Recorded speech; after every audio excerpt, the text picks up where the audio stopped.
నేను నీ మనవి ఆలకింతును. ఇర్మియా గ్రంథము 29వ అధ్యాయం 12వ వచనం. ప్రియమైనటువంటి దేవుని పిల్లలారా, ఈ ఉదయకాల సమయంలో నీ మాట ఎవరు వినట్లేదని బాధపడుతున్నావా, దిగులు పడుతున్నావా?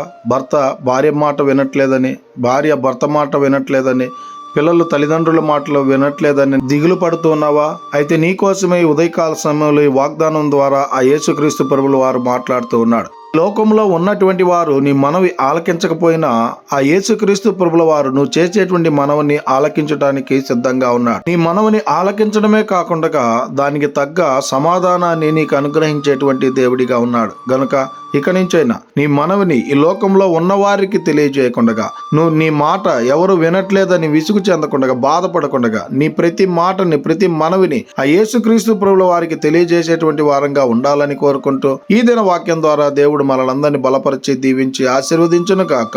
ఆమేన్. ప్రార్థన.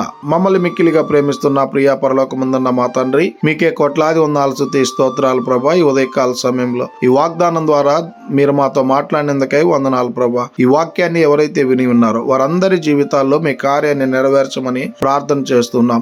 వారు చేసేటువంటి ప్రతి మనవిని మీరే ఆలకించి వారికి సమాధానాన్ని అనుగ్రహించమని ప్రార్థన చేస్తూ ప్రతి కుటుంబాన్ని మీ కృపగల హస్తాలకు అప్పచెప్పుకుంటూ కృపనే కోరుకుంటూ యేసుక్రీస్తు పరిశుద్ధ నామమున అడిగి మరి ప్రార్థిస్తూ ఉన్నాం తండ్రి.